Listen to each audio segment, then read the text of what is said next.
have left spirit and moved into something else, taking on a view of yourself as someone who is separated from your source. So that you watch yourself and you catch yourself, and a big part of this program will be about watching those thoughts. Many of you know that I had a very powerful and important teacher in my life when I was a young doctoral student.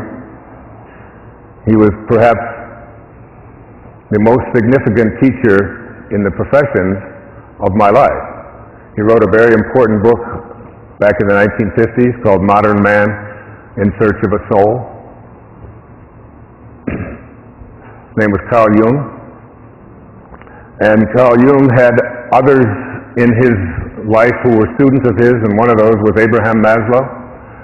And Dr. Maslow's work on self-actualization and higher consciousness and teaching people that if you want to help another human being, you always put your attention on what it is that they can do to improve rather than on what is wrong. So you don't talk about what is missing, what is wrong, what ought to be, what used to be, unless you want more of that to continue flowing into your life. You put your intention and your attention on what it is that you want to shift and change. And he had an observation. Maslow's observation was this. He said, what is necessary? What is necessary to change a person is to change his awareness of himself. So becoming inspired is really about changing your awareness of yourself. And what does this mean? It means shifting the belief systems that you might have, the thoughts that you've had over and over and over again that say, I am limited. I don't have the talent. I don't have the background. I don't have the luck that I need in order to be able to attract what I want into my life. Things have never worked out for me before. You change your awareness of yourself and your own body and what you believe about it. Like, how could you have a body that comes from a divine source that creates from well-being and have it be anything other than beautiful? Have it be anything other than divine? Have it be anything other than perfect? A perfect creation of God, of source, of spirit, is what it is that you carry around with you. And if you have any other thoughts about it, then you have to really work at shifting them, because it's an insult to that from which you came. When you trust in yourself, you're trusting in the very wisdom that created you. And inspiration is about having that. It is about recognizing yourself as a genius, recognizing yourself as a person of unlimited talent and the capacity to be able to do anything. And you'll be hearing a little bit later in this program stories about people who have taken exactly that attitude and said, there is absolutely nothing that I can't create if I can conceive of it in my mind and know that if I don't have the talent, that whatever talent is necessary, I can manifest it and have it show up and attract it into my life.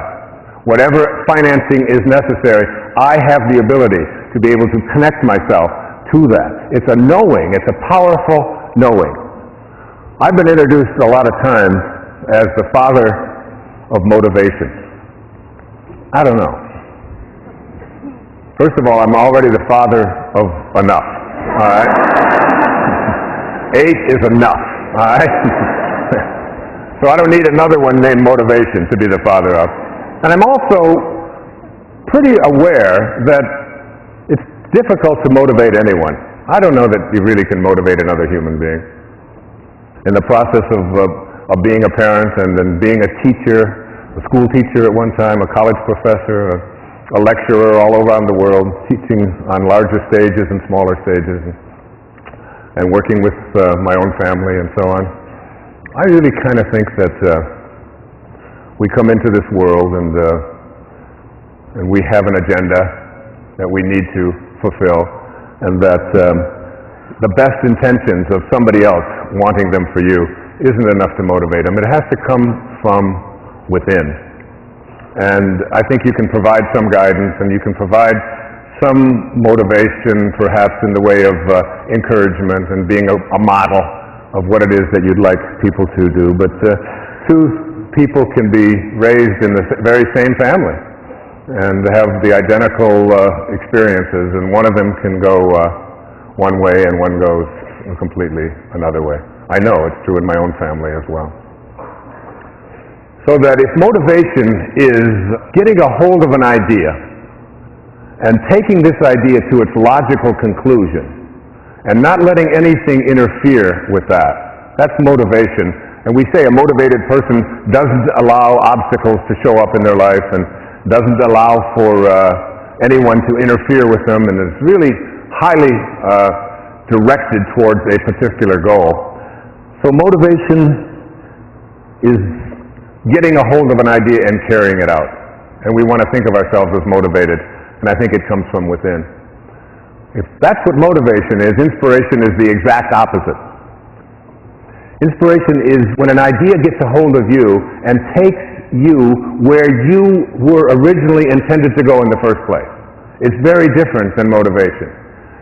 The great playwright Arthur Miller, most of you had to read one of his plays at one time or another in high school or in college, Death of a Salesman being, of course, one of the most famous, The Crucible, and so on.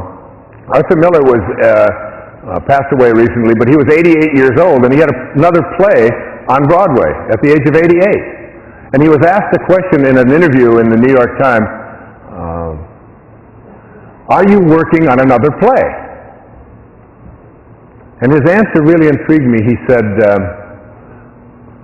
I don't know, but I probably am. Now I think that that's really a very astute observation. When people ask me if I'm working on another book, I often say the same thing.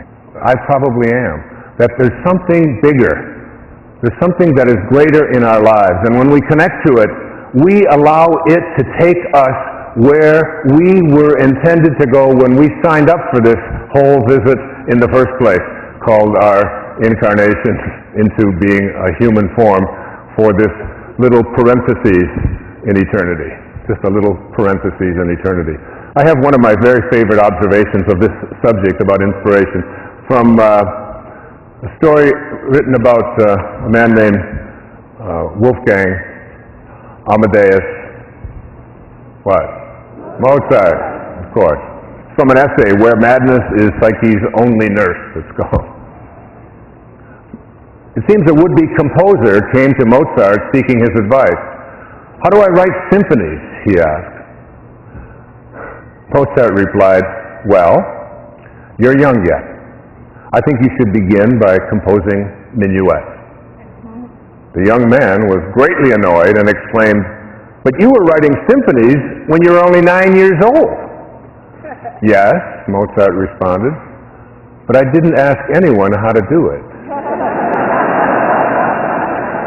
Now,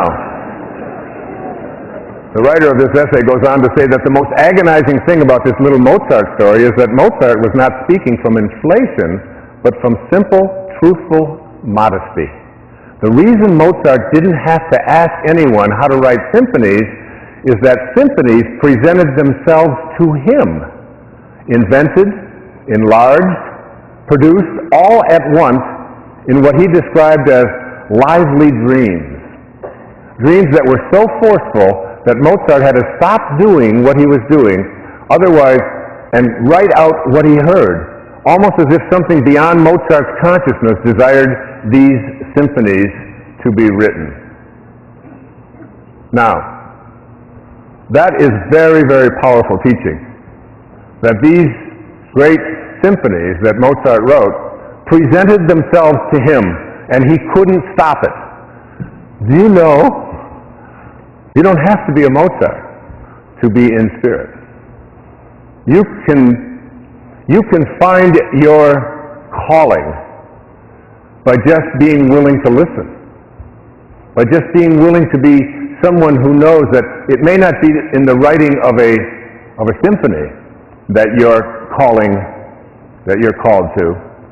It could be anything. It could be the adoption of a child. It could be the creation of something that you've known you wanted to write for your whole life. It could be opening up a business. It could be raising horses out in Montana. It could be anything that you are called to do. So that the awareness that I'm asking you to look at is that there is something that is calling you. And when an idea gets a hold of you, you get into this place of surrender, where you let go. In the recovery movement, we've always called it, you let go and what? And you let God. You allow this great spirit to be something that infuses you in such a way that it becomes this thing bigger than your life, that propels you into directions that you're willing to listen to. But you got to change your awareness of yourself, as Maslow said. And one of the ways that you change your awareness of yourself is to understand a very simple premise. Think of an apple pie. Here's an apple pie, and this apple pie, you take this apple pie and you take a slice of this apple pie and you put it over here. And then you walk over to the slice and you say to the apple pie, the slice of apple pie, "What are you like? What are you like?" And the little slice of apple pie says, "I must be like what I came from." You wouldn't expect it to be pineapple. You wouldn't expect it to be cherry. You would expect it to be like what